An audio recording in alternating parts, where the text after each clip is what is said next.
ఆరోగ్యమే మహాభాగ్యం అంటారు. ఒక మనిషి సంతోషంగా ఉన్నప్పుడు మాత్రమే ఆరోగ్యకరంగా ఉండగలుగుతారు.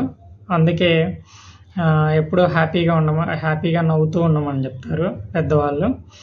చిరునవ్వుతో నవ్వుతూ ఉన్నప్పుడు చిరకాలం బతుకుతావు, చిరాయుష్తో బతుకుతావు అని చెప్తూ ఉంటారు. అదే పెద్దవాళ్ళు ఇంకొక సామెత కూడా చెప్పారు. అదేంటంటే నవ్వు 4 విధాల చేటు అని కూడా చెప్పారు. చిరునవ్వుతో ఉన్నన్ని రోజులు చిరకాలం బతుకుతావు అని చెప్పినటువంటి పెద్దవాళ్ళే నవ్వు 4 విధాల చేటు అని కూడా చెప్పారు. ఆ 4 విధాలకి ఏ విధంగా చేటు వస్తుందో, ఇప్పుడు నవ్వు 4 విధాల చేటు అన్నారు కదా, ఏ విధంగా నవ్వు 4 విధాల చేటు మనం ఈ వీడియోలో చూద్దాము. కొన్ని ఉదాహరణలు కూడా తీసుకొని చెప్తాను, జాగ్రత్తగా వినండి. ఇప్పుడు సపోజ్ ఫర్ ఎగ్జాంపుల్ ఒక ఉదాహరణ చెప్తాను. మీరు ఒక వ్యక్తి చనిపోయి ఉన్నారనుకోండి ఒక ఇంట్లో. ఆ ఇంట్లో చనిపోయినటువంటి వ్యక్తి రిలేషన్స్ ఎవరైతే ఉంటారో వాళ్ళు ఏడుస్తూ ఉంటారు.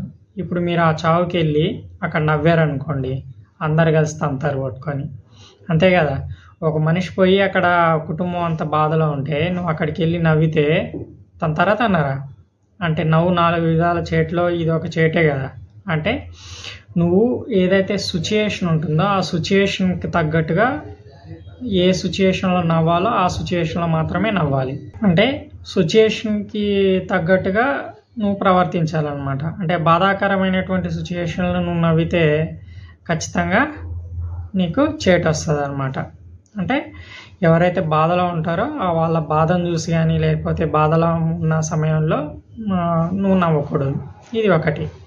ఇంకా నువ్వు ఒక పెళ్ళికి వెళ్ళావు అనుకో, ఆ పెళ్ళిలో నవ్వుతా ఉన్నావు అనుకో, ఓకేనా. అంటే నవ్వాల్సిన దానికంటే ఎక్కువ నవ్వుతున్నావు అనుకోండి, అప్పుడు కూడా చేటు వస్తుంది. ఎట్లాగో చెప్తాను చూడండి. ఇప్పుడు సపోజ్ ఫర్ ఎగ్జాంపుల్ నువ్వు పెళ్లి కొడుకు తరపున వెళ్ళావు అనుకోండి పెళ్ళికి. ఆ పెళ్లి కొడుకు నీ ఫ్రెండ్ అనుకోండి. ఇంతకుముందు ఆ పెళ్లి కొడుకు ఎవరైతే మీ ఫ్రెండ్ ఉన్నారో మీ ఫ్రెండ్ నువ్వు ఒక క్వశ్చన్ అడుగుంటావు. ఏంటంటే నీకు ఎలాంటి అమ్మాయి భారీగా కావాలరా, ఎట్లా ఉండాలి అమ్మాయి అని చెప్పి అడుగుంటావు అనమాట. అప్పుడు వాడు చెప్పుంటాడు, అంటే మీ ఫ్రెండ్ చెప్పుంటాడు నాకు ఐశ్వర్య ఇలాగా అందంగా ఉండాలి, మినిమం 5.6 నుంచి 5.8 హైట్ ఉండాలి, నాది 5.9 కాబట్టి ఆ అమ్మాయి కూడా 5.8 హైట్ ఉండాలి, అందంగా ఉండాలి, తెల్లగా ఉండాలి, ఓకేనా,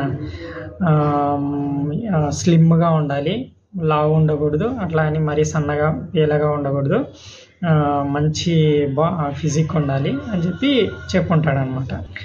సో అలా ఉండాలి ఇలా ఉండాలి అని చెప్పి చెప్పుంటాడు అనమాట. ఇప్పుడు అక్కడ వచ్చిన అమ్మాయి కంప్లీట్గా దానికి ఆపోజిట్ ఉంటుంది.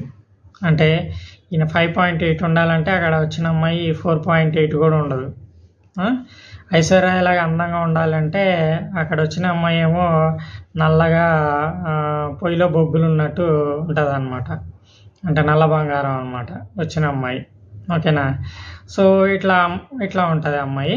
సో అందుకోసం ఏమవుతుంది అంటే ఆ పెళ్లి కొడుకు ఏమనుకుంటా అంటే వీడు నన్ను చూసే నవ్వుతున్నాడు, హేళనగా నాకు అట్లాంటి భార్య రావాలి ఇట్లాంటి భార్య రావాలని చెప్పాను, ఇప్పుడేమో వచ్చిన అమ్మాయి దానికి ఆపోజిట్గా ఉంది, అందుకే వీడు నన్ను చూసి హేళనగా నవ్వుతున్నాడు అని చెప్పి మళ్ళీ వాళ్ళ రిలేషన్స్ వాళ్ళందరికీ చెప్పి మనని కొట్టిస్తాడు, ఆ ఫ్రెండ్ని కొట్టిస్తాడు అనమాట, ఓకేనా. అంటే ఏమవుతుంది, ఒక వ్యక్తిని చూసి హేళనగా నవ్వామనుకో అప్పుడు చేటు వస్తుంది. అంటే నువ్వు నవ్వినటువంటి నవ్వు ఏదైతే ఉంటుందో ఆ నవ్వు అనేటువంటిది ఇంకొక వ్యక్తిని హేళన చేసే విధంగా ఉండకూడదు. అంటే ఒక వ్యక్తిని చూసి నువ్వు హేళనగా నవ్వితే ఖచ్చితంగా చేటు వస్తుంది. ఇక మూడో సందర్భం ఏంటంటే అసలు ఏ రీజన్ లేదనుకోండి, ఓకేనా. అంటే అక్కడ కామెడీ జరగలేదు, లేకపోతే ఇంకెవరు జోకే లేదు, నువ్వు కామెడీ ఏదైనా వీడియోస్ చూడట్లేదు, లేకపోతే సినిమాలో కామెడీ సీన్ రాలేదు, సిచ్యుయేషన్లో ఏ కామెడీ సెన్స్ లేదనమాట, ఓకేనా. కానీ ఉత్తగా నువ్వు నవ్వుతున్నావు అనుకోండి, అంటే ఏ రీజన్ లేకుండా నువ్వు నవ్వుతున్నావు అనుకోండి, అప్పుడు చేటు వస్తుంది. చేటు అంటే నీకేం చెడు జరగకపోవచ్చు, బట్ కానీ నిన్ను తప్పుగా అనుకునేదానికి అవకాశం ఉంది. అదేంటంటే ఈ వ్యక్తి మెంటల్ హాస్పిటల్ నుంచి పారిపోయి వచ్చాడేమో, అందుకే ఏ రీజన్ లేకుండా ఊరికే ఉత్తగా నవ్వుతున్నాడు అని చెప్పి అందరూ అనుకుంటారనమాట, ఓకేనా. ఇది మూడో సందర్భం. ఇక నాలుగో సందర్భం ఏంటంటే ఫర్ ఎగ్జాంపుల్ ఒక అమ్మాయిని చూసి నువ్వు నవ్వావనుకోండి, ఇప్పుడు ఆ అమ్మాయి నీ నవ్వుని రిసీవ్ చేసుకుంటే, అంటే మంచిగా రిసీవ్ చేసుకుంటే ఓకే. బట్ కానీ ఆ అమ్మాయి నువ్వు నవ్వినటువంటి నవ్వుని తప్పుగా అర్థం చేసుకునేది అనుకోండి, అప్పుడు ఏమవుతుంది అంటే చేటు వస్తుంది అనమాట. ఎక్కువగా ఈ అమ్మాయిల విషయంలోనే జరుగుతూ ఉంటుంది. అంటే ఏంటంటే ఈ సందర్భం ఏంటి అంటే smile is the best way to receive anyone అంటారు కదా. బట్ కానీ ఎవరైతే వ్యక్తి నువ్వు నవ్వినప్పుడు నీ నవ్వుని రిసీవ్ చేసుకోకపోతే, ఓకేనా, అది ఆ కారణం ఏదైనా కావచ్చు, ఓకేనా, నీ నవ్వుని రిసీవ్ చేసుకోకుండా నీ స్మైల్ని తప్పుగా అర్థం చేసుకుంటే మాత్రం అప్పుడు చేటు వస్తుంది అనమాట. ఇది 4వ సందర్భం. అంటే ఇక్కడ మొత్తం 4 విధాల చేటు అన్నాను కదా. ఆ 4 సందర్భాలు ఏంటి అంటే, మొదటి సందర్భం ఏంటంటే సిచ్యుయేషన్ అనేటువంటిది సింక్ అవ్వని సందర్భంలో నవ్వితే, అంటే సాడ్ మూమెంట్ ఉన్నప్పుడు నువ్వు నవ్వితే, అంటే సంతోషకరమైనటువంటి సిచ్యుయేషన్ కాకుండా బాధాకరమైనటువంటి సిచ్యుయేషన్ ఉన్న సందర్భంలో నువ్వు నవ్వినట్లయితే చేటు వస్తుంది.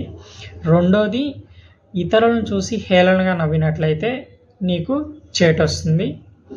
ఇక మూడవది వచ్చి ఏ కారణం లేకుండా నవ్వినట్లయితే కనుక చేటు వస్తుంది, అంటే నిన్ను తప్పుగా అనుకుంటారు.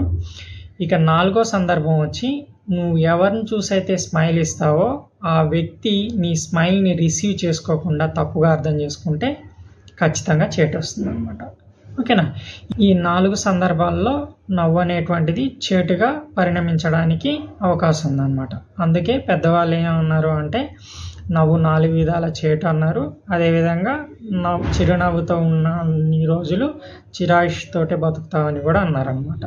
ఓకేనా.